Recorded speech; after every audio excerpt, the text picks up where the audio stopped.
Hello everyone, myself Tushar Rana and I am from Triple IT City City and I am a second year undergraduate student.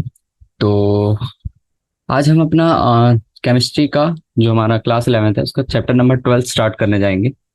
तो इस chapter का नाम है organic chemistry, some basic principle and technique. तो देखिए जो बाद में लिखा है ना, ये छोटा सा टर्म सम बेसिक, ये छोटा सा नहीं है, सम नहीं है, ये बहुत सारा होता है। बेसिकली बता दूं मैं आपको, ये जो हमारा केमिस्ट्री का 11th पार्ट होता है ना, यानी केमिस्ट्री का 12 चैप्टर, सॉरी, यानी कि जो हमारा 11th का जो केमिस्ट्री होता है उसमें सबसे यानी कि सबसे इम्पोर्टेंट है ऑलमोस्ट। अगर आपको ऑर्गेनिक केमिस्ट्री पढ़ना है, ऑर्गेनिक केमिस्ट्री, अगर आप ऑर्गेनिक केमिस्ट्री पढ़ रहे हो तो ऐसा टीचर नहीं होगा या फिर ऐसा कोई बंदा नहीं होगा जिसने आपको ये नहीं बताया होगा कि अगर आप ऑर्गेनिक केमिस्ट्री पढ़ रहे हो क्लास 11th या क्लास 12th में, और आप अगर किसी भी कॉम्पिटिटिव एग्जाम के लिए प्रिपरेशन कर रहे हो, तो ये जीओसी करके एक चैप्टर आता है, जनरल ऑर्गेनिक केमिस्ट्री, वही है ये चैप्टर। ओके, तो मैं इसे जीओसी के नाम से जानता हूँ। यहाँ पे कुछ बुकिश डेफिनेशन दी हुई है, लेकिन बताऊं मैं आपको, ये chapter one of the best, one of the important chapter chapter of the whole JEE aspirants होता है। ओके, यानी जितने भी बंदे प्रिपेयर करते हैं उनके लिए यानी सबसे ज्यादा इंपॉर्टेंट होता है। मैं इतने बार इसलिए बोल रहा हूँ क्योंकि इस चैप्टर के बेसिस पे आपके बहुत सारे नंबर आ जाएंगे, यानी कि बहुत बहुत से फंडे रहते हैं। ओके, और इससे आपकी पूरी ऑर्गेनिक केमिस्ट्री स्ट्रांग रहती है। तो आप इस क्वेश्चन चैप्टर को अगर आपने अच्छे से पढ़ा होगा, बहुत अच्छे से, और आपको हर एक फंडे आते होंगे, आईयूपीएसी नेमिंग से लेके आपको एल्डिहाइड, कीटोन, सॉल्ट वगैरह सब वगैरह ये सब बनाते आते हैं, रिएक्शंस कर रहे आती है कार्बोक्सिलिक एसिड्स की, तो मैं मान के चलूंगा कि आप इसके एग्जाम्पलर क्वेश्चन सॉल्व करने के लिए यानी कि थोड़ा सक्षम हो अभी। ओके, नहीं तो मैं चाहता हूँ कि आप और अच्छे से प्रैक्टिस करें और उसके बाद एग्जाम्पलर क्वेश्चन सॉल्व करने की ट्राई करें। लेकिन चलिए आज हम स्टार्ट करते हैं अपना ये चैप्टर। ओके, तो स्टार्ट करते हैं फर्स्ट एमसीक्यू से। ओके, इसमें भी वही हर टाइप के से 6 पार्ट रहते हैं। एमसीक्यू से चालू करेंगे, मल्टीपल चॉइस क्वेश्चंस। ओके, तो ये हमारा टाइप 1 है। ठीक है, तो चलिए स्टार्ट करते हैं। क्वेश्चन नंबर 1 बोल रहा है विच of the following is the correct आईयूपीएससी name. Okay, correct आईयूपीएससी name बताना है। ठीक है, तो देख लेते हैं। इसमें हमें स्ट्रक्चर नहीं दिया है, हमें बस नेमिंग कन्वेंशन दिया है, और हमें देखना है कि जो हमारा आईयूपीएससी के जो नेमिंग कन्वेंशन फॉलो करते हैं उसमें बहुत से रूल्स होते हैं। ओके, अल्फाबेटिकल ऑर्डर, कोई यानी प्रायोरिटी के हिसाब से, वो सारी चीज के बारे में बात नहीं करूंगा, क्योंकि उस सारी चीज के बारे में बात करूंगा तो फिर ये चैप्टर इतना लंबा हो जाएगा कि एग्जाम्पलर कराते कराते मैं आपको पूरा चैप्टर का ब्रीफ देने लगूंगा। ओके, तो मैं मान के चल रहा हूँ कि आपको नेमिंग कन्वेंशन करते आता है अच्छे से। ओके, तो हम बस यहाँ देखेंगे कि कौन सा वाला वैलिड है और कौन सा वाला इनवैलिड है। तो देखिए, आपने ये चीज पढ़ी होगी। चलिए फर्स्ट क्वेश्चन है, हेडिंग डाल लेते हैं। ठीक है, तो आपने जब पढ़ी होगी व्हेन आईयूपीएसी आईयूपीएसी नेमिंग, जब आप आईयूपीएसी नेमिंग करते हैं तो आपको पता होगा जो अल्काइल ग्रुप्स होते हैं। देखिए जैसे यहाँ पे देखिए हेप्टेन दिया है, तो मान लीजिए आपकी तो हेप्टेन हो गया, सब हेप्टेन है, तो मान लीजिए 6 कार्बन की आपकी वो है, चेन है। ओके, ये तो आपको समझ आ गया। बाकी आपको इथाइल मिथाइल, तो देखिए अल्काइल ग्रुप्स लगे हुए, तो यहाँ पे हमें अल्काइल ग्रुप के हिसाब से नेमिंग कन्वेंशन देखना है। ओके, तो उनके कुछ 2 3 4 ओके बाय डिस ट्राई ये सब दिया। ओके ओके, तो देखिए मुझे एक फंडा याद आ गया। देखिए मैं लिख रहा हूँ यहाँ पे द अल्काइल ग्रुप। जब हम नेमिंग कन्वेंशन लिखते हैं तो अल्काइल ग्रुप आर रिटर्न इन, कैसे लिखे जाते हैं, अल्फाबेटिकल ऑर्डर में। Okay, alphabetical order. Alphabetical order तो आपको पता ही होगा, और ये नहीं आता होगा फिर तो आप समझिए थोड़ी दिक्कत आ गई। ABCD के हिसाब से वही चीज होता है। ओके, लेकिन वहीं पे जो हमारा लोअर लोकेंट होता है, लोअर लोकेंट, ठीक है, देखिए यहाँ पे क्या लिखा है, यहाँ पे लोअर लोकेंट 3 दिया हुआ है। ठीक है, सबसे कम वाला, सबसे स्टार्टिंग वाला। तो देखिए 3 वाला जो लिखा है उसमें देखिए पहले ई आ रहा है, इथाइल का, इथाइल का ई, इथाइल। ओके, मैंने इसका ये वो लिख दिया नंबर। ओके, कौन से कार्बन पे। ओके, यानी उसकी पोजीशन बता रहा है उस कार्बन चेन में कि इथाइल ग्रुप कहाँ पे है, वो 3rd नंबर पे। ओके, फिर दिया है उसने 4th वाले पे लोअर लोकेंट, 4 बोले तो अपना क्या दिया हुआ है, मिथाइल दिया हुआ है, तो एम हो गया मिथाइल। ठीक है, मिथाइल। तो देखिए हमें इथाइल और मिथाइल ये दो ही दिया है, तो देखिए ABCDEF के हिसाब से चलेंगे तो आप ई पहले आता है और एम बाद में आता है, तो आपको पहले ई लगाना है। ओके, तो ये मुझे पहला वाला ठीक लग रहा है। ठीक है, अभी तो मेरे को अच्छा लग रहा है। वहीं हमने मिथाइल और हेप्टेन देखे। देखिए अब आप ये बोलेंगे कि देखिए यहाँ पे डी लिखा है और आपने ई लगा दिया पहले, ये गलत बात है। तो देखिए एक और चीज आपको याद रखना पड़ेगा, नोट लिख देता मैं आपको, नहीं तो आप फिर कंफ्यूज हो जाएंगे। कि जो प्रीफिक्स होते हैं, प्रीफिक्स डाई हो गया, ट्राई हो गया, टेट्रा हो गया, ओके, और क्या होता है हमारा, ट्रेस होता है, टेट्रा ट्रेस होता है ना, are not included in alphabetical order. Okay, हम इन सफिक्स को अल्फाबेटिकल ऑर्डर में नहीं लिखते हैं, हम सिर्फ अपने अल्काइल ग्रुप्स जो हमारे चेन में लगते हैं, यानी कि जो जिससे हमारा चेनिंग निकलती है, जैसे मिथाइल हो गया, इथाइल हो गया, प्रोपाइल हो गया, आइसोप्रोपाइल हो गया, इन सभी का हम प्रीफिक्स यानी कि स्टार्टिंग वर्ड देखते हैं। ओके, तो इन्हीं को अल्फाबेटिकल ऑर्डर में अरेंज करते हैं, तो आपको ये अच्छी चीज याद रखनी, ठीक है, included in alphabetical order. Okay, तो इस हिसाब से देखिए मुझे फर्स्ट ऑप्शन सही लग रहा है, क्योंकि इसके इसमें क्या हो गया, मिथाइल आ गया, इथाइल आ गया, ये तो गलत हो गया। ओके, फिर हो गया इथाइल और ये डाई मिथाइल। ओके, तो ये तो सही है, पर इसमें क्या दिक्कत है पता है क्या, हमें अब स्ट्रक्चर, जब हम स्ट्रक्चर बनाएंगे, देखिए ये भी गलत है, ये मिथाइल और इथाइल, तो ये वाले तो गलत है, देखिए थर्ड और फर्स्ट में देखना है, तो मैं स्ट्रक्चर बनाता हूँ तो आपको और अच्छे से क्लियर हो जाएगा। देखिए, तो इसका स्ट्रक्चर कुछ ऐसा होता है, CH3 CH2 CH2, ठीक है, CH2 लिखे, फिर ये कार्बन डालेंगे, एक CH3 इधर आएगा और एक CH3 हमारा इधर आएगा। ओके, और इधर में क्या आ जाएगा, हमारा CH आ जाएगा, और इधर में आ जाएगा CH2 CH। ओके, थोड़ा सा इधर कर लेते हैं, CH2 and this is CH3, ठीक है, और इधर आ जाएगा हमारा C2H5। ओके, तो मैंने क्या लिखा देखिए मैं बताता हूँ आपको। हाँ, तो जो हमने जो स्ट्रक्चर बनाया, 3 ethyl, 4 di methyl hapten. Okay, तो देखिए ये वाला जो पोजीशन है, 1 2 3 हो गया, तो 3 पे हमारा क्या आ गया, इथाइल आ गया, और 4 पे हमारे दो है, तो एक ये वाला मिथाइल और एक ये वाला मिथाइल, और कितना हो गया, 1 2 3 4 5 6 5 4। Okay, sorry, 1 2 3 4 5 6 7। ओके, हेप्टेन, तो देखिए सात हमारे कार्बन आ गए, तो वो हेप्टेन भी हो गया, तो इसका आंसर ये होगा 3 ethyl, 4 4 di methyl heptane. Okay, तो आपको हेप्टेन और हेक्सेन में थोड़ा कंफ्यूज नहीं होना है, मैं थोड़ा सा ऐसे कंफ्यूज हो गया था अभी, पर ठीक है। तो देखिए इसका आंसर हमारा आ जाएगा फर्स्ट, ठीक है। नेक्स्ट क्वेश्चन पे चलते हैं। क्वेश्चन नंबर सेकंड बोल रहा है, the IUPAC name of CH3C। Okay, हमारे पास कुछ स्ट्रक्चर दिया है, यहाँ पे हमारा कीटोन ग्रुप दिया हुआ है, और ये हमारा कार्बोक्सिलिक ग्रुप दिया हुआ है, ये तो आपको देखते आता होगा, मैं मान के चल रहा हूँ। ओके, तो क्वेश्चन नंबर सेकंड हेडिंग डाल लेते हैं।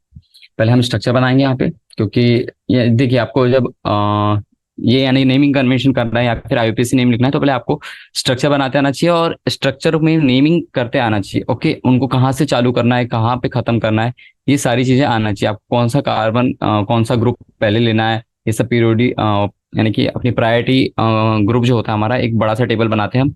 और बाकी मैं इस चैप्टर के साथ आपको इसके कुछ नोट्स भी प्रोवाइड करूंगा, मेरी कुछ चीट शीट टाइप है, यानी मैं मान के चलूंगा कि मैंने बहुत अच्छी बनाई थी इसकी, यानी बहुत प्रैक्टिस करी थी इस चैप्टर पे। ओके, तो चलिए चालू करते।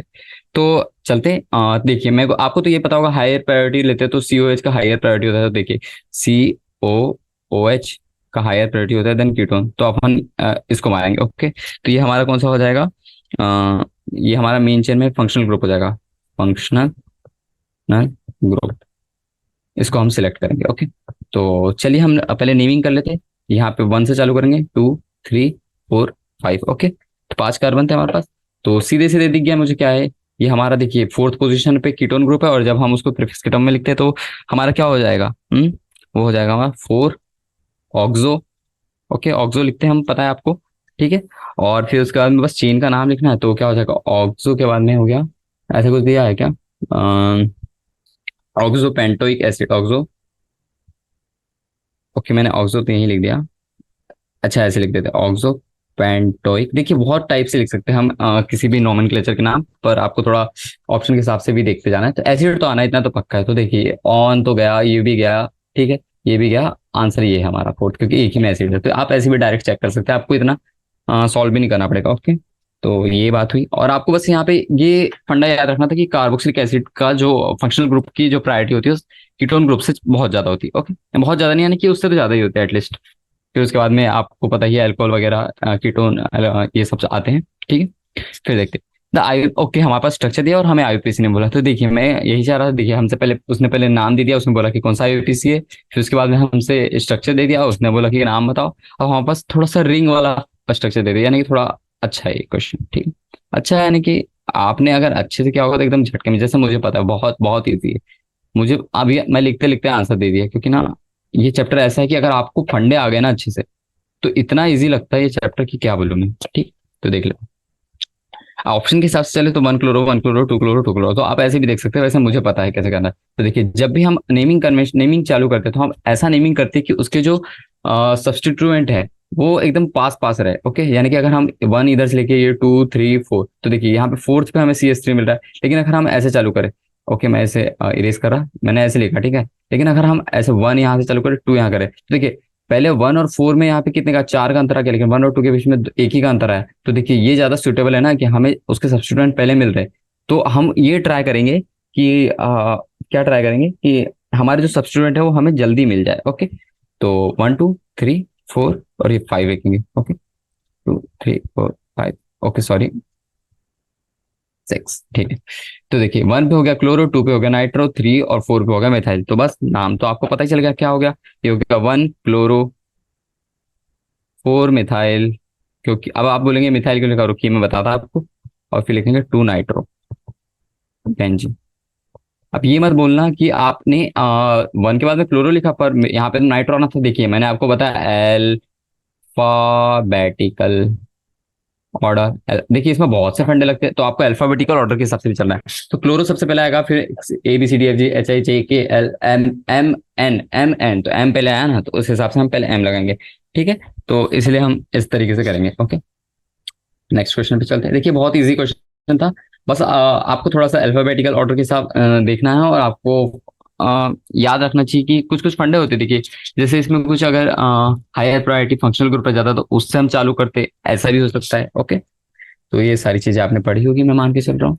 बाकी ये चैप्टर पता है बहुत बहुत इंटरेस्टिंग चैप्टर है। इसमें ऐसे ऐसे फंडे इतने इतने, यानी कि आप बहुत से अपने खुद के नोमेनक्लेचर, यानी कि आप खुद से कुछ कुछ ट्रिक्स बना सकते हैं सॉल्व करने के लिए, ओके। तो देखते हैं हम आगे अपने चैप्टर में। बाकी मैं आपको एक चीट शीट प्रोवाइड करूंगा, उसमें मैंने बहुत से नेमिंग कन्वेंशन लिखे हैं, मैंने खुद अपने हाथ से, यानी कि कुछ ऐसे ऐसे ट्रिक्स बनाए हैं जिससे आपको याद रहेंगे कि वो कौन सा फंक्शनल ग्रुप पहले आता है, उसकी +R +I effect, -I effect, फिर +G इफेक्ट, ये सारी चीज, रेजोनेंस, और बहुत सारी चीजें होती है उसमें, acidic strength, basic strength, high, और बहुत सारी चीजें होती है, ठीक है। तो ये सारी चीजें मैं आपको बता दूंगा। मुझे अभी अच्छे से याद नहीं है, क्योंकि मेरे पास, मैं भी नोट्स नहीं खोल के बैठा, तो बाकी आपको सब याद आ जाएगा, ठीक है। देखते question number 4। Electronegativity of carbon atom depends upon their state of hybridisation, okay. सही बात है, यानी कि हाइब्रिडाइजेशन स्टेट पे भी हम इलेक्ट्रोनेगेटिविटी डिफाइन कर सकते हैं।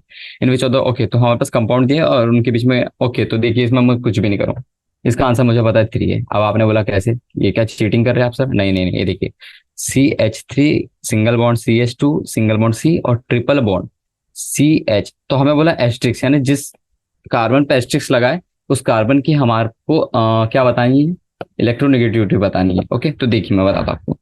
तो बात ऐसी होती है कि इलेक्ट्रोनेगेटिविटी कैसी होती है, ये देखिए इलेक्ट्रोनेगेटिविटी इंक्रीजेस एस, क्या कैसे increase, as the state of hybridisation changes, okay. यानी कि कहना चाहिए कि जैसे जैसे S% चेंज होता है ना, बढ़ता है ना, वैसे वैसे हमारा क्या कहते हैं इलेक्ट्रोनेगेटिविटी भी बढ़ता है। कैसे? तो देखिए अभी ये जो कार्बन है इसमें ट्रिपल बॉन्ड है, ओके। तो ट्रिपल बॉन्ड में आपको पता है क्या होता है, sp होता है। डबल बॉन्ड हो गया तो sp2 हो गया, सिंगल बॉन्ड हो गया तो sp3 होता है, ओके। इतना तो आपको मैं मान के चलो कि आपको आता है। तो देखिए sp का आप जब परसेंटेज निकालेंगे तो 50% होता है दोनों का, s का 50%, p का 50%, ओके। sp2 का निकालोगे तो इसको 33% होगा, 33%, 33%।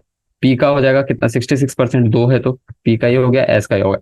और अगर हम sp3 का निकाले तो s का कितना हो गया, 25%, और p का हो गया हमारा 75%। तो देखिए सबसे कम s परसेंट, सबसे ज्यादा s परसेंटेज किसमें आ रहा है, इसमें आ रहा है ना। तो देखिए जो ट्रिपल बॉन्ड होता है वो सबसे ज्यादा s परसेंटेज शो करता है, इसीलिए उसकी इलेक्ट्रोनेगेटिविटी ज्यादा आती है, ओके। तो इस तरीके से हमारा आंसर थर्ड इज करेक्ट, ठीक है। जितना ज्यादा s परसेंटेज उतना ज्यादा उसकी इलेक्ट्रोनेगेटिविटी आएगी, ओके। और sp हाइब्रिड कार्बन की जो इलेक्ट्रोनेगेटिविटी है वो सबसे ज्यादा होती है, आपको मान के चलना है sp हाईएस्ट इलेक्ट्रोनेगेटिविटी, ओके। तो ये आपको याद रखना।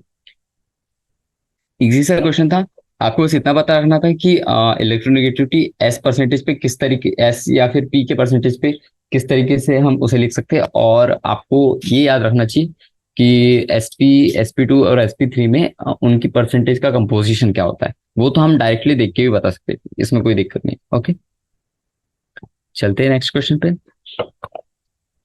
तो नेक्स्ट क्वेश्चन बोल रहा है, in which of the following functional group isomerism is not possible. Okay, तो अब हम देखिए आइसोमेरिज्म क्या होता है, आपको पता ही है, एक से ज्यादा स्ट्रक्चर बनाना और विद यानी कि उनका नेमिंग कन्वेंशन, तो नेमिंग कन्वेंशन कहता हूँ sorry, number of carbon atoms जो रहते हैं हमारा, उनका जो प्रॉपर कॉन्स्टिट्यूएंट एलिमेंट्स होता है वो चेंज नहीं होना चाहिए, बस उसके स्ट्रक्चर सेम हो सकते हैं। ओके, तो ये होता है आइसोमेरिज्म। तो इनमें से alcohol, aldehyde, alkyl halide, cyanides, इनमें से किसका आइसोमेरिज्म फॉर्म यानी डिफाइन नहीं करते, यानी वैलिड नहीं है। ओके, यानी वो एग्जिस्ट नहीं कर पाता। तो इसका आंसर देखते हैं। तो हमारे पास पहले दिया है अल्कोहल। तो देखिए मैं आपको बता दूं।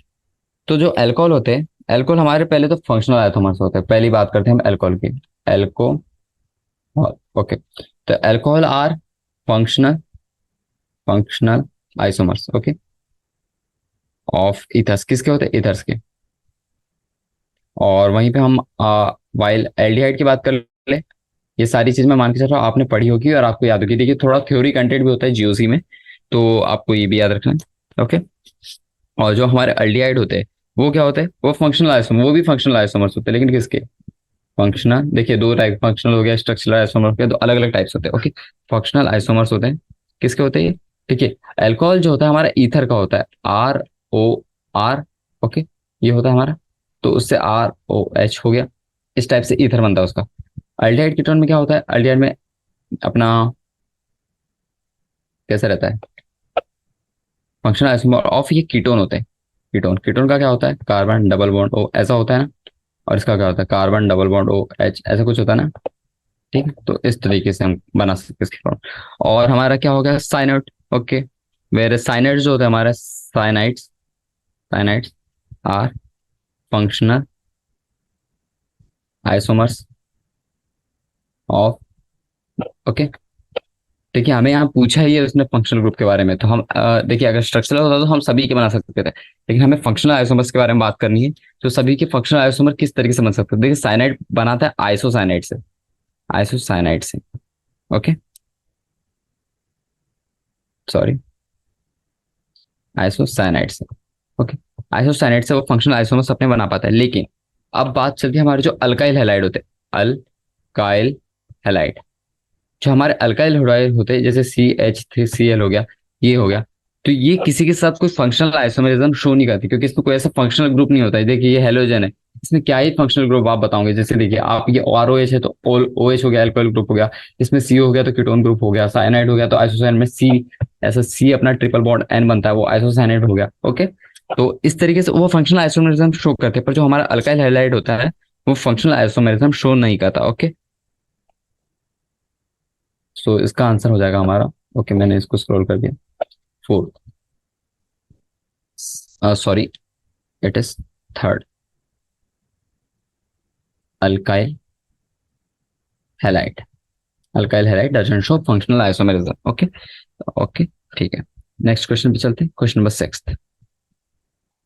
फंक्शनल आइसोमेरिज्म मतलब ये होता है कि आपके जो नेमिंग वो रहता है आपका सेम मॉलिक्यूलर फॉर्मूला सेम रहता है, बट हमारा जो फंक्शनल ग्रुप्स होते हैं वो डिफरेंट हो सकते हैं। ओके, तो ये याद रखना है आपको।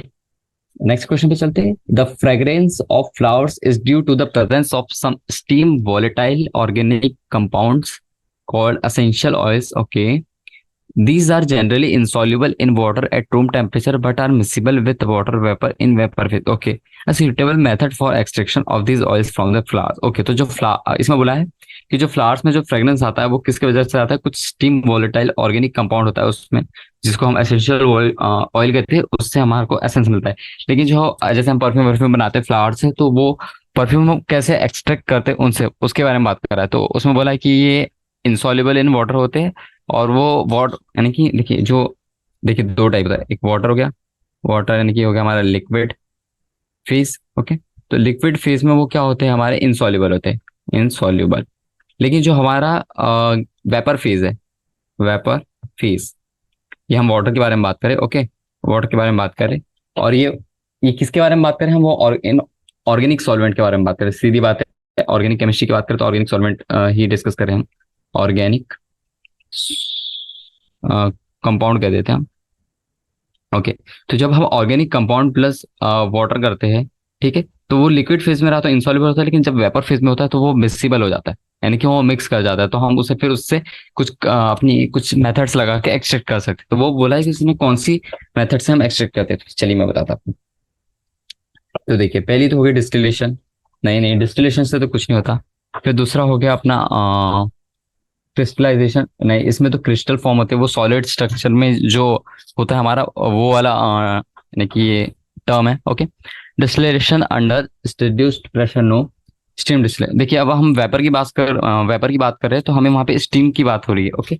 तो हम स्टीम की मदद से हम वहां पे उस फ्रेगनेंस को हम एक्सट्रैक्ट कर सकते हैं फ्रॉम दी वाटर, जो कि हमारा वेपर फेज में सॉल्युबल है। ओके। तो क्या होता है स्टीम डिस्टिलेशन में, ये बताते हैं मैं आपको। स्टीम डिस्टिलेशन, तो बेसिकली जो स्टीम डिस्टिलेशन प्रोसेस होता है, उसमें होता है कि एक जनरेटर होता है, उससे स्टीम पास की जाती है एक फ्लास्क में। ओके। द स्टीम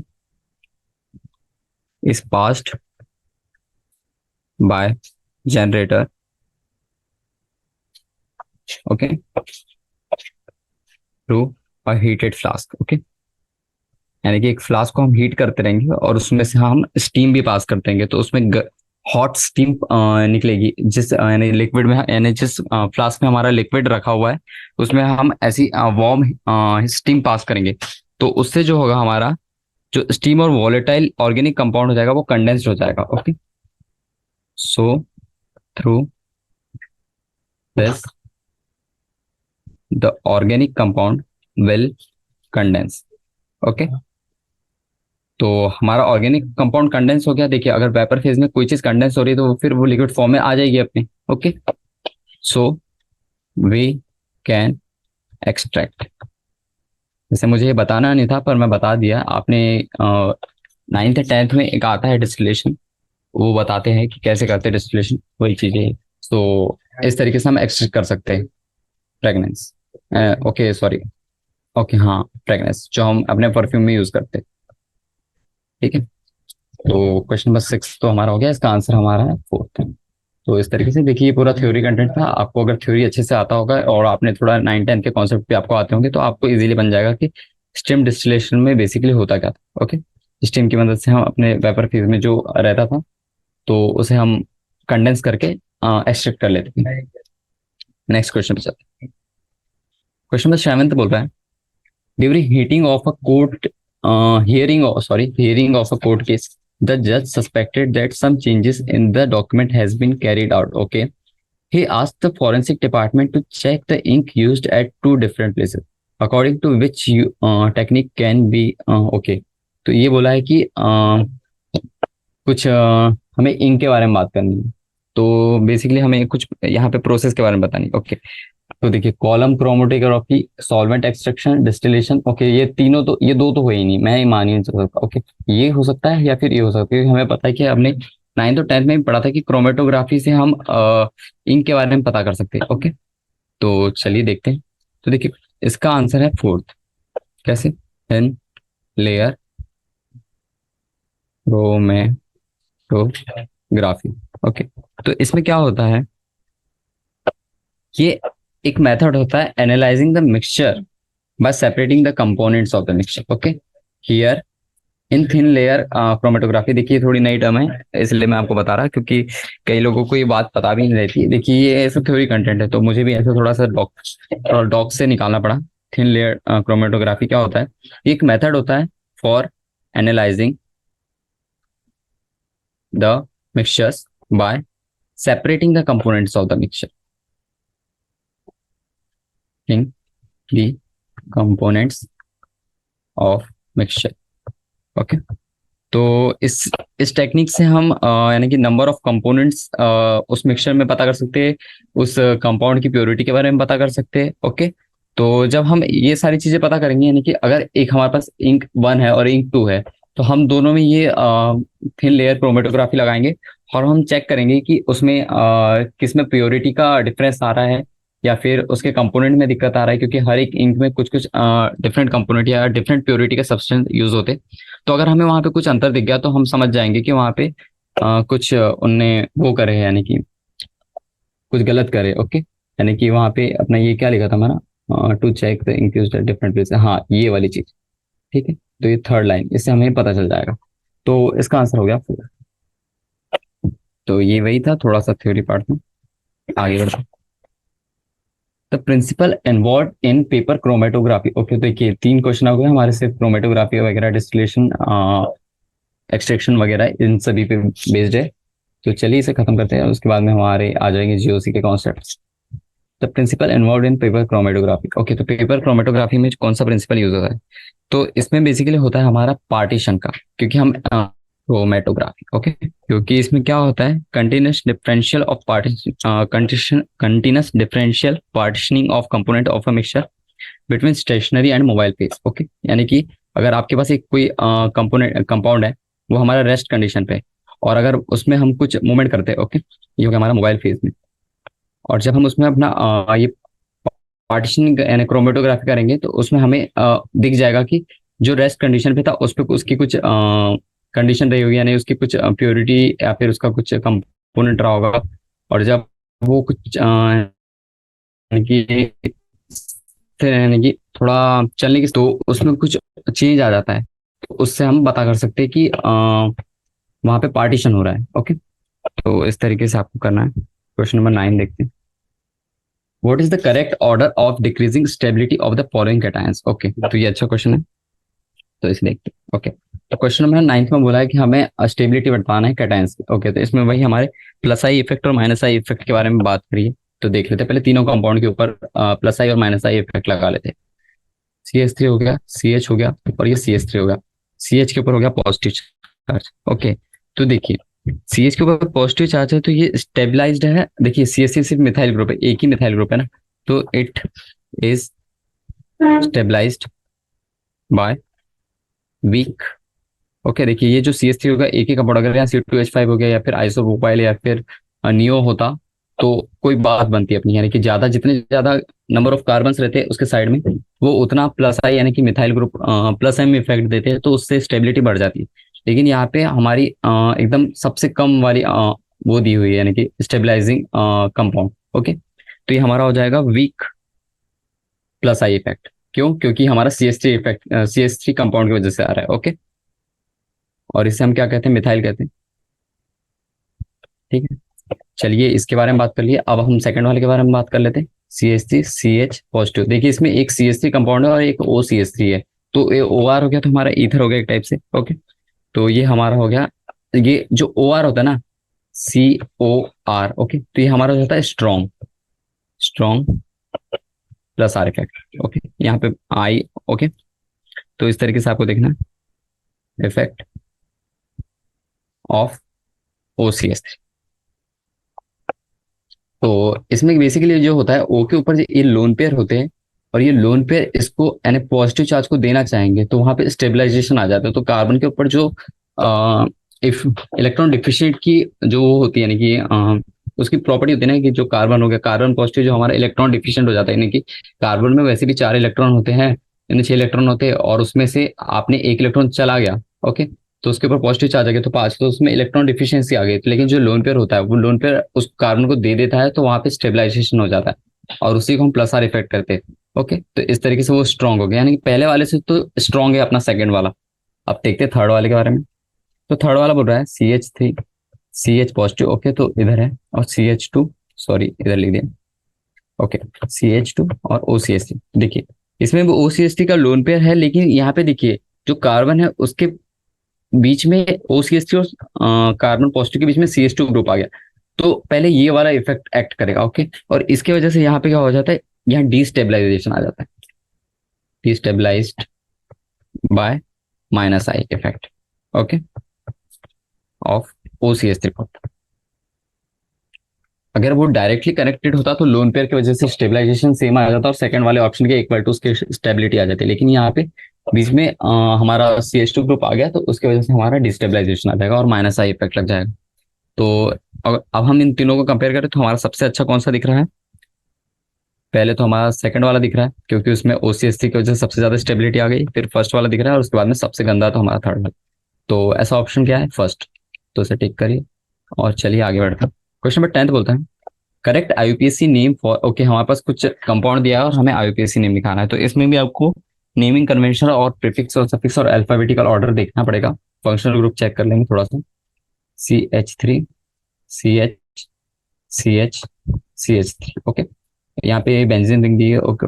बेंजीन नहीं है, C2H5, C2H5, ठीक है। तो अभी हम उसको रिंग नहीं लगाएंगे, हम डायरेक्टली यहाँ सॉल्व कर सकते हैं। तो आप सबसे लॉन्गेस्ट चेन देखते हैं सबसे पहले तो, okay.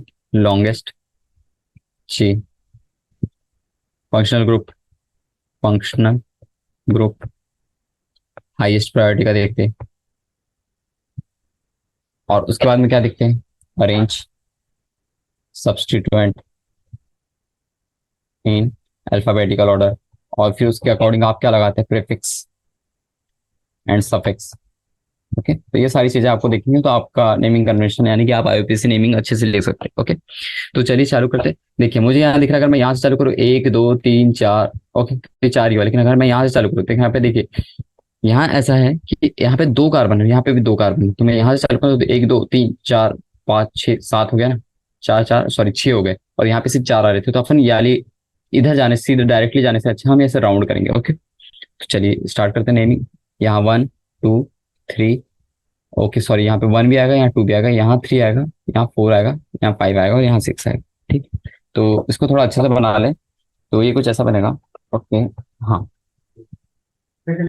CH3, CH, CH, CH3, फिर यहाँ पे CH2, और यहाँ आ जाएगा CH3, क्योंकि हमारे C2H5 था ना, यहाँ पे भी होगा CH2 और ये होगा CH3।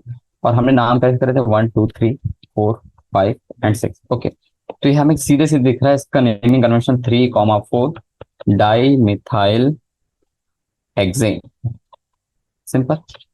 अब वो C2H5 को कोई लेके C6H6 समझ के बेंजीन बेंजीन रिंग ना जोड़ ले डायरेक्ट, तो वो गलत हो जाएगा लोग, ओके। तो क्वेश्चन नंबर 10 का आंसर है P। इजीली था, बस आपको थोड़ा सा देखते आना चाहिए कि सबसे लॉन्गेस्ट चेन कौन सी है, और इजीली आप आंसर निकाल सकते।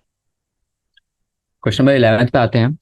बोल रहा है in which of the following compounds the carbon mark with asterisk is expected to give the greatest positive charge, okay. तो जैसे हमने इलेक्ट्रोनेगेटिविटी के लिए करा था, वैसे इसमें कुछ देखते हैं। पहला देखते हैं, पहला दिया CH3, CH2, Cl, okay. CH3 पे यहाँ पे इस कार्बन पे हमें बताना है, देखिए। तो मैं डायरेक्ट आंसर की ओर बढ़ता है, जो Cl दिया हुआ है हमारा, यहाँ पे देखिए सिंपल हमारे पास कंपाउंड दिया है, Cl Br CH3 और हमारा Mg पॉजिटिव Cl नेगेटिव। देखिए तो Cl जो होता है उसकी इलेक्ट्रोनेगेटिविटी जो होती है ना, सबसे हाई होती है। ब्रोमीन से तो हाई, ब्रोमीन से तो ज्यादा होती है, ओके। CH3 से भी ज्यादा होती है, और MgCl और ये माइनस ये आयनिक ग्रुप है, ओके। तो इसके बारे में हम बात नहीं करेंगे, ओके। तो ठीक है, तो जो कार्बन मार्क्ड विद जो एस्टेरिस्क दिया ना इसमें, जो फर्स्ट वाला कार्बन, ओके, तो उसकी ग्रेटेस्ट पॉजिटिव चार्ज होगी, क्यों, क्योंकि क्लोरीन की सबसे ज्यादा हायर इलेक्ट्रोनेगेटिव है, okay.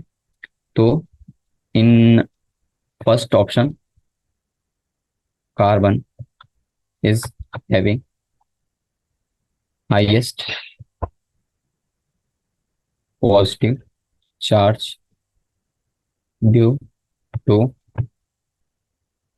Most electronegative element attach to it, okay. It's compound, क्योंकि हमारा जो Cl हो गया, तो क्लोरीन की सबसे ज्यादा, ब्रोमीन, आयोडीन, ओके, ऐसा होता है। फिर हो गया फ्लोरीन, फ्लोरीन की तो सबसे ज्यादा होती है, पर यहाँ दिया नहीं है, तो हम डायरेक्ट क्लोरीन से स्टार्ट करेंगे। तो सेकंड वाले का आंसर हो जाएगा हमारा फर्स्ट। नेक्स्ट क्वेश्चन चलते हैं, क्वेश्चन नंबर 12।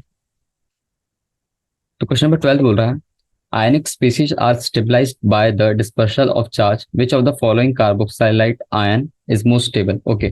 तो कार्बोक्सिलेट आयन यानी कि हमारे पास COO ग्रुप को देखना है, ओके। और उसके ऊपर हमें फ्लोरीन क्लोरीन और हमारे पास दो कंपाउंड दिए इसके लेफ्ट और राइट में, उसके अकॉर्डिंग हमें उसमें plus I minus I effect जो लग रहा है, प्लस एच इफेक्ट लग रहा है, उसके हिसाब से हमें बताना है कि कौन सा कार्बोक्सिलाइट आयन मोस्ट स्टेबल है, ओके। तो चलिए पहले सभी के स्ट्रक्चर बना देते हैं। CH3, C double bond O, O negative, okay. इसमें तो मिथाइल ग्रुप लगा हुआ है। फिर एक फ्लोरीन लगा है, अल्काइल हैलाइड ग्रुप लगा हुआ है, फ्लोरीन की ज्यादा इलेक्ट्रोनेगेटिव ग्रुप है, तो इसकी तो ज्यादा स्टेबिलिटी आ जाएगी इसके कारण। लेकिन एक O पॉजिटिव होता है और एक O नेगेटिव होता है, तो उसके ऊपर से हमें देखना पड़ेगा लास्ट में। और यहाँ पे हमारे पास दो फ्लोरीन दे दिए, okay, CH, C double bond O, O negative, okay. तो देखिए इसमें क्या हुआ है, इसमें अब मैं बताऊं क्या, जैसे हमने पिछले क्वेश्चन में देखे कि जो हमारा, पहले मैं आपको इलेक्ट्रोनेगेटिविटी का ऑर्डर लिखा था, इलेक्ट्रोनेगेटिविटी ऑर्डर। तो इलेक्ट्रो, ओके, ये तो हमारा हेलोजन ग्रुप हो गया। लेकिन ये जो हेलोजेंस हो गया, हेलोजेंस हेलोजेंस की सबसे ज्यादा होती है अल्काइल, क्योंकि हमारे पास एक अल्काइल ग्रुप है। एग्जाम्पल में CH3 चलिए मान लीजिए कुछ दे रहा है, उसकी मान लीजिए X दे रहा है, यहाँ पे तो उससे ज्यादा दे रहा है, तो मान लीजिए Y, और यहाँ पे हम मान लेते हैं Y की ग्रेटर देन X होती। तो पहले वाले से तो अच्छा Y यानी दूसरा वाला है। लेकिन अगर हम फ्लोरीन की बात करें, फ्लोरीन तो क्या कहते हैं Y से ही बड़ा है, तो Z is greater than Y, तो ये वाला ज्यादा होता है। लेकिन यहाँ पे कितने दे दिए, यहाँ पे हम 2 times of Z is greater than single times of Z, तो ये वाले के ऊपर दो फ्लोरीन अपनी इलेक्ट्रोनेगेटिविटी देंगे, तो ये इसको ज्यादा स्टेबलाइज करेगा, ओके। तो इसलिए इसका आंसर हो जाएगा फोर्थ। क्यों? क्योंकि due to the most electronegative, कह सकते हैं, effect from two fluorine atoms, और उसमें एक सिंगल फ्लोरीन था, तो उससे अच्छा तो डबल फ्लोरीन हो गया। और सिंगल फ्लोरीन यानी जो सिंगल क्लोरीन था वो तो कम होगा फ्लोरीन से, ओके। और CH3 की तो सबसे कम इलेक्ट्रोनेगेटिव थी, तो उसके बारे में तो बात ही नहीं करना है। तो इसका आंसर हो जाएगा फोर्थ। नेक्स्ट क्वेश्चन पे चलते हैं। क्वेश्चन नंबर 13 बोल रहा है, electrophilic addition reaction proceeds in two steps, the first step involves the addition of an electrophile, name the type of intermediate form in the first step of the following addition reaction. Okay, तो इसमें हम radical की बात करते हैं, okay. पहले यहाँ लिख लेते हैं इलेक्ट्रोफिलिक एडिशन। इसमें बेसिकली जो होता है हमारा, एक इलेक्ट्रोफाइल कंपाउंड होता है, यानी कि एलिमेंट होता है, वो हमारे पास आएगा, किसी डबल बॉन्ड या सिंगल बॉन्ड रहेगा, तो उसमें कुछ तोड़ेगा और फिर कुछ कार्ब कैटायन या कार्ब एनायन बनाएगा, ओके। तो चलिए स्टार्ट करते हैं। तो अपना क्वेश्चन में 13 देख लेते हैं। CH3, CH double bond CH2 plus में H प्लस दिया, ओके। तो जब हमारा इलेक्ट्रोफाइल अटैक करता है, तो वहां पे डीलोकलाइजेशन ऑफ इलेक्ट्रॉन होता है, ओके। और वो किस तरीके से होता है, दो वजह से होता है। देखिए, जैसे हमारा ये CH3 हो गया और ये H प्लस आया, तो ये जो H प्लस है वो पहले डबल बॉन्ड पे आएगा, सीधी बात है, क्योंकि तो उसको पहले उसे तोड़ के स्टेबलाइज करना है ना, ठीक। तो वो कैसे बनाएगा, इसकी ऐसी रिएक्शन आती है, CH2CH2, और यहाँ पे आ जाएगा पॉजिटिव, क्योंकि इस वाले कार्बन ने अपना H प्लस, इस वाले ने यहाँ एक कार्बन है, दो 2 डिग्री कह सकते हैं, आइसोमर्स कह सकते हैं। तो ये CH3 हो गया, CH2 हो गया, और यहाँ पे हमारा एक CH2 के ऊपर यहाँ पॉजिटिव आ गया, तो यहाँ पे हमारा 1 डिग्री कार्बोकेटायन आ सकता है, कार्बोकेटायन, ठीक है। तो अब इसमें बोला है कि कौन सा कार्बो पे लेना है, क्योंकि हमें तो एक ही कार्बोकेटायन बताना है ना। तो देखिए, जो 2 डिग्री कार्बोकेटायन होता है वो ज्यादा स्टेबल होता है as compare to 1 degree carbocation. क्यों? क्योंकि देखिए यहाँ पे जो बीच वाला कार्बोकेटायन है, एक तो 2 डिग्री भी है और वो बीच में भी है।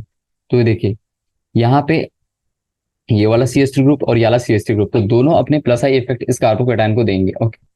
ये वाला और ये वाला, और यहाँ पे ये सिर्फ एक ही साइड से दे रहा है, तो इसलिए हमारा जो 2 डिग्री कार्बोकेटायन है वो ज्यादा स्टेबल होगा।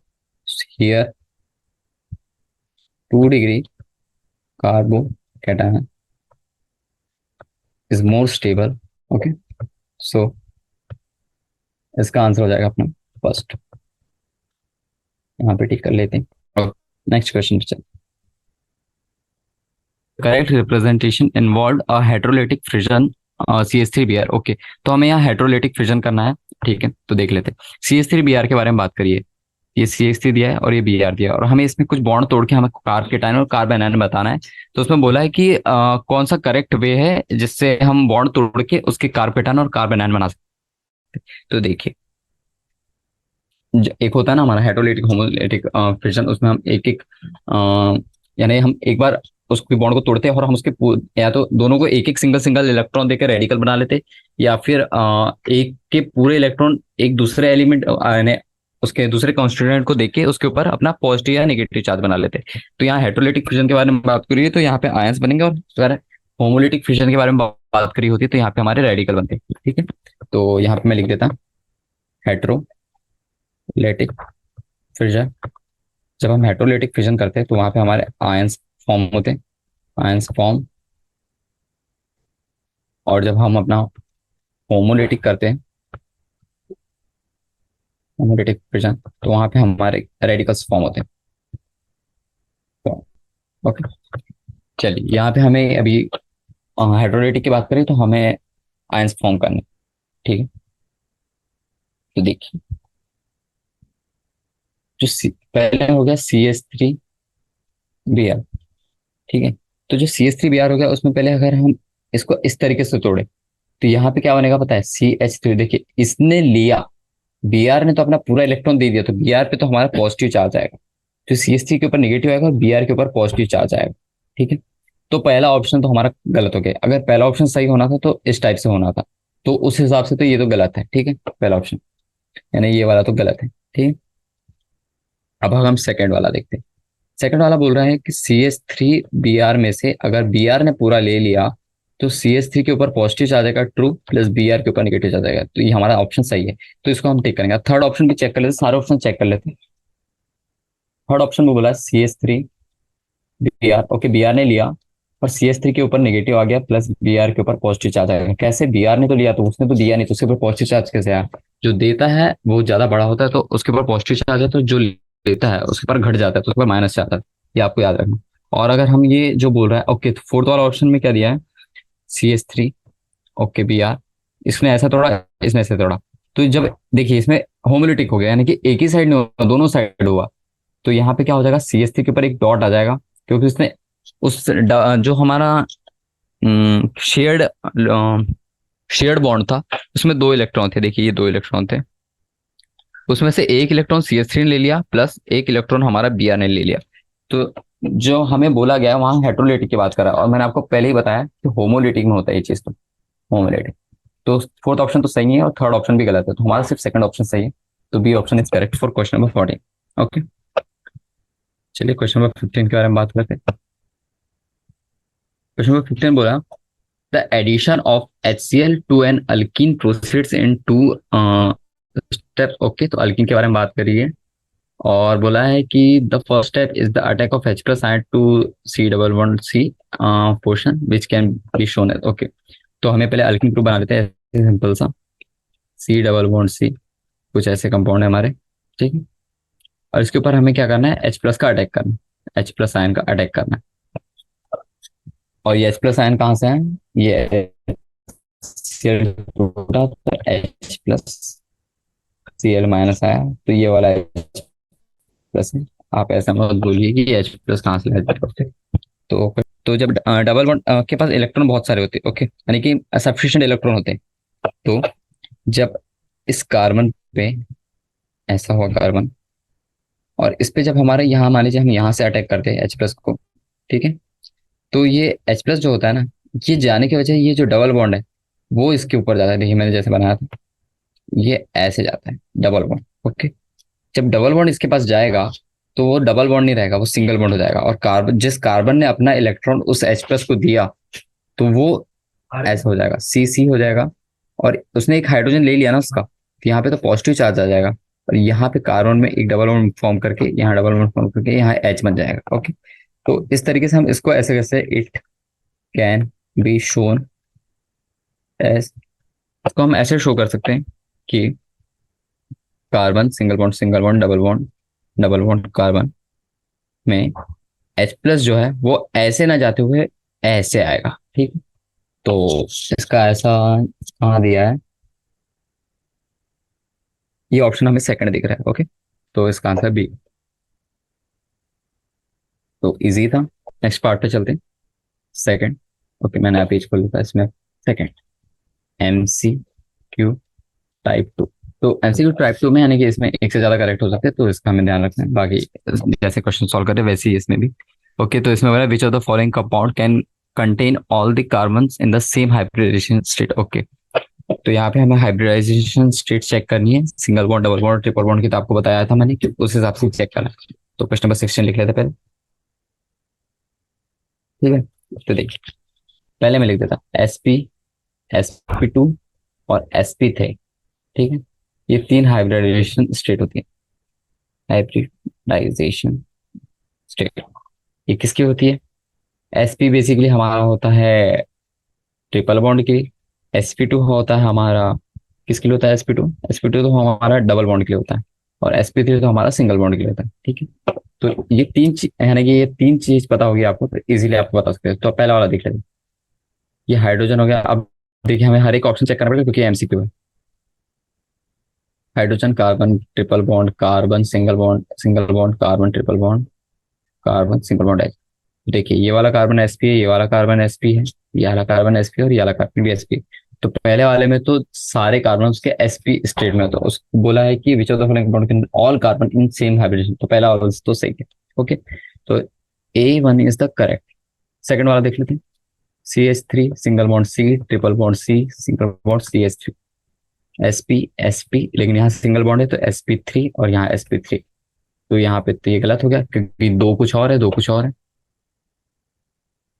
थर्ड वाला देखते हैं, CH2 double bond C, double bond CH2, sp2, sp2, sp2। Okay, तो ओके सॉरी, देखिए यहाँ गलत गड़बड़ हो गई। यहाँ पे आपने सोचा कि देखिए यहाँ तीन कार्बन था, एक सिंगल बॉन्ड था, तो यहाँ पे तो sp ही रहेगा। लेकिन यहाँ पे अगर दो डबल बॉन्ड और यहाँ पे भी दो डबल बॉन्ड है तो इसकी वजह से क्या हो जाएगा, कि हमारे दो पाई बॉन्ड हो जाएगा और यहाँ पे भी दो पाई बॉन्ड हो जाएंगे, तो इसके कारण यहाँ पे sp कैरेक्टर आ जाता है। ओके, तो जब हमारे पास चार बॉन्ड हो जाते हैं और वो भी डबल डबल यानी दो डबल बॉन्ड से हमारे दो बॉन्ड फॉर्मेशन हो रहे हैं, तो वहां पे sp कैरेक्टर आता है। तो देखिए यहाँ sp2 हो गया एक एंड पे, यहाँ एक एंड पे sp2, पर यहाँ पे sp आ गया, तो इसलिए इसका आंसर ये नहीं हो। लास्ट ऑप्शन चेक कर लेते हैं, CH2 double bond CH, single bond CH, double bond CH2। Okay, देखिए इस वाले ये जो थर्ड वाला ऑप्शन था उसी का एक टाइप से कह सकते हैं कि रीमेक है। बस इसमें थोड़ा सा मॉडिफिकेशन ये है कि इसमें जो sp कैरेक्टर आ रहा था उसके लिए उसने बीच में और एक बॉन्ड डाल दिया जिससे वो सिंगल बॉन्ड यूज करेगा आप डबल बॉन्ड की जगह। तो यहाँ sp2 आ जाएगा, यहाँ पे भी sp2 आएगा, यहाँ पे भी sp2 आएगा और यहाँ पे भी sp2 आएगा। तो डी ऑप्शन भी हमारा करेक्ट है। ठीक है, हाँ एक अच्छे से मार्क कर देते हैं। तो A एंड D, तो आपको सारे ऑप्शन चेक करने हैं क्योंकि ये अपना मल्टीपल चॉइस पार्ट है। ठीक है, एक मिनट। हाँ, नेक्स्ट क्वेश्चन पे चलते हैं। Question number 70, in which of the following representation given below spatial arrangement of group और atom different from that given in structure A. Okay, तो हमारे पास एक स्ट्रक्चर दिया हुआ है और ये आइसोमेरिज्म फॉर्म में क्यों दिया, एनेंशियोमेरिज्म फॉर्म में दिया है। देखिए ये कार्बन दिया है, ये CH3 दिया हुआ है और ये हमारा वेज और डैश के फॉर्म में दिया हुआ है। ओके, ये हो गया हमारा Cl और ये हमारा हो गया Br, Br और ये हो गया हमारा हाइड्रोजन। सभी सिंगल सिंगल बॉन्ड फॉर्मेशन है। ठीक है, तो इसमें बोला है कि डिफरेंट, ओके इसमें हमें डिफरेंट स्ट्रक्चर बताना है। तो देखिए जो हमारा ए है, ये अब मैं वही चीज यहाँ बनाऊंगा तो गलत बात है। ठीक है, यहीं पे कर लेते हैं सॉल्व। तो देखिए जो ए वाला है इसमें Cl को आप ऐसे कर लीजिए या हाइड्रोजन को ऐसे करिए, उससे कोई दिक्कत नहीं आएगा। ओके, सॉरी सॉरी, देखिए इसमें उसने Cl का हमारा क्या था, ये वाला फॉर्म था डैश वाला, और यहाँ पे हमारा जो ब्रोमीन था, ब्रोमीन का हमारा वेज को उसने क्या करा, सिंगल बॉन्ड में कन्वर्ट कर दिया। तो ये तो हमारा पूरा डिफरेंट कर दिया, तो ये तो डिफरेंट है। ओके, ये वाला डिफरेंट है। उसके बाद में जो हमारा बी वाला ऑप्शन है, क्लोरीन और हाइड्रोजन की पोजीशन चेंज कर दिया उसने। ओके, तो इसको देखते हैं। अब थर्ड वाला ऑप्शन देखते हैं, थर्ड वाले ऑप्शन में क्रोमीन और क्लोरीन की पोजीशन चेंज कर दिया, ये तो पूरा ही डिफरेंट हो गया, ये तो गलत हो गया, ये भी गलत हो गया। ठीक है, और CH3, अच्छा CH3 को भी चेंज कर, तो ये भी गलत हो गया। तो इसमें बेसिकली होता है डिफरेंट ग्रुप्स होते हैं वो प्रेजेंट होते हैं towards and away from the observer. Okay, towards and away from the observer. आपको ऐसे कंपाउंड देखने हैं जिसमें जो हमारे कंपाउंड के सब्स्टिट्यूएंट है वो towards the observer and away from the observer. Okay, तो इसमें मुझे कौन सा ऑप्शन दिख रहा है, जो बी दिख रहा है, बस उसमें ऐसा कुछ ऑप्शन नहीं दिख रहा है। देखिए उसमें क्लोरीन जो है वो पीछे आगे आ गया, हाइड्रोजन जब हो गया पीछे चला गया। ओके, नहीं तो जो CH3 और Br है वो हमारा ऐसा कुछ फॉर्म कर रहा है। ठीक है, वो ऐसा हो गया। ये तो हमारा पिछले वाले जो हमारे पास ए दिया हुआ था उसके लगभग सेम ही है। बस हमारा डिफरेंस किस में आ रहा है, A, C एंड D में। तो हमारे जो डिफरेंट स्ट्रक्चर हो जाएंगे वो ए हो जाएगा, कॉमा सी हो जाएगा, कॉमा डी हो जाएगा। तो आपको आइसोमेरिज्म चैप्टर अच्छे से आना चाहिए इस क्वेश्चन को सॉल्व करने में, और इनशियोमेरिक पेयर्स बताते आना चाहिए। क्योंकि कुछ कुछ इनशियोमेरिक्स आइडेंटिकल होते हैं तो आप उनको भी डिफरेंट कर देंगे तो आपका आंसर गलत हो जाएगा। ठीक है, नेक्स्ट क्वेश्चन पे चलते हैं। क्वेश्चन नंबर 18 बोलता है electrophiles are electron seeking species which of the following contains only electrophile. Okay, तो हमें इन बताना है कि इनमें से कौन से सिर्फ इलेक्ट्रोफाइल्स है। ओके, क्योंकि कोई न्यूक्लियोफाइल भी हो सकती है जिसमें ज्यादा इलेक्ट्रॉन हो, इलेक्ट्रोफाइल जो इलेक्ट्रॉन लेते हैं। okay? या फिर H+ इलेक्ट्रॉन बना के अटैक करने चाहते हैं। सिंपल यानी डिफिशिएंट इलेक्ट्रॉन डिफिशिएंट एटम की बात करता है। तो देखते हैं। तो हमारा जो पहला वाला ऑप्शन दिया हुआ है उसमें लिखा है BF3। तो अगर हम पहले BF3 NH3 और H2 में देखें फर्स्ट ऑप्शन में, तो जो NH3 है और जो H2 है, ओके, ये तो हमारे न्यूक्लियोफाइल होते हैं। न्यूक्लियोफाइल कैसे होती, क्योंकि NH3 के ऊपर भी लोन पेयर होता है और H2 के ऊपर भी ऑक्सीजन में लोन पेयर होता है। ओके, लेकिन जो हमारा बट BF3, जो BF3 होता है, BF3 इज एन इलेक्ट्रोफाइल। कैसे? BF3 हमारा इलेक्ट्रोफाइल इसलिए होता है क्योंकि due two electron deficiency. Okay, तो हमारा ए वाला तो गलत हो गया, ए वाले में तो हमारा नहीं है। ठीक है, अब बी वाला देखें तो बी वाले में जो हमारा AlCl3 है, तो ये हमारा ल्यूइस एसिड होता है और इसमें इलेक्ट्रॉन डिफिशिएंट होता है, तो ये तो हमारा है, हमारा ये वाला है। SO3 हो गया, ये भी है। ओके, और हमारा हो गया अपना NO2 पॉजिटिव। ओके, तो ये जो NO2 पॉजिटिव हो गया, SO3 हो गया, SO3 में देखिए सल्फर के ऊपर 6 इलेक्ट्रॉन होते हैं, ऑक्सीजन के ऊपर भी हो गया हमारे 8 इलेक्ट्रॉन होते हैं। तो 8 इलेक्ट्रॉन को ये सल्फ 8 × 24। ओके, सॉरी, ये हो गया 3, यहाँ पे हो गया 8 इलेक्ट्रॉन, और ये हो गया हमारे 6 इलेक्ट्रॉन वैलेंस शेल। तो देखें इलेक्ट्रॉन डिफिशियंसी आ गई ना, इसलिए ये हमारा हो जाएगा अपना इलेक्ट्रोफाइल। और AlCl3 में भी सेम केस होता है, आपको पता ही है AlCl3 ल्यूइस एसिड होता है। और NO2 पॉजिटिव पॉजिटिव चार्ज आ गया, तो जहाँ पॉजिटिव चार्ज आता है वहाँ तो आप एक झटके में बता दीजिए कि वो भी इलेक्ट्रोफाइल होता है। तो हमारा बी ऑप्शन यहाँ पे सही। इस सी ऑप्शन को देखिए, यहाँ पे सारे पॉजिटिव चार्ज है। ओके, तो सी ऑप्शन तो सही है, मैं उसमें एक भी ऑप्शन डिस्कस नहीं करूंगा। जहाँ पॉजिटिव चार्ज दिख गया वहां पे डायरेक्टली आप बता सकते हैं कि वो इलेक्ट्रोफाइल है। अब इसमें देखिए रेडिकल वाले को देख सकते हैं, बट देखिए C2H5 निगेटिव, ये हमारा क्या होगा। देखिए C2H5 के ऊपर क्या हो सकता है, निगेटिव फाइल, न्यूक्लियोफाइल। बाकी सबके बारे में बात ही नहीं करेंगे, रेडिकल चले एक बार को रेडिकल को मान लेते, C2H5 तो हमारा इलेक्ट्रोफाइल ही हो गया। बट जो ये न्यूक्लियोफाइल है और जो C2H5 और C2H5+ है वो इलेक्ट्रोफाइल है, पर इसकी वजह से हमारा ये ऑप्शन गलत हो गया। तो ये जो डी ऑप्शन है ये गलत है। ठीक है, तो इसका आंसर हो गया हमारा B, C। आपको बस पॉजिटिव चार्ज देखना और जो निगेटिव चार्ज वाले उसको नहीं देखना। ठीक है, consider following 4 compounds for answering question number 19 and 20। Okay, चलिए कर लेते हैं। ओके, ठीक है। ये क्वेश्चन थोड़ा लंबा है, चलिए इसको हम अपनी नेक्स्ट क्लास से कंटिन्यू करेंगे। तो आज के लिए हम यहीं पे रोकते हैं। क्वेश्चन नंबर 18 तक हमने सॉल्व कर लिए और अगली क्लास में हम क्वेश्चन नंबर 19 से स्टार्ट करेंगे। Thank you all of you, मिलते हैं नेक्स्ट लेक्चर में।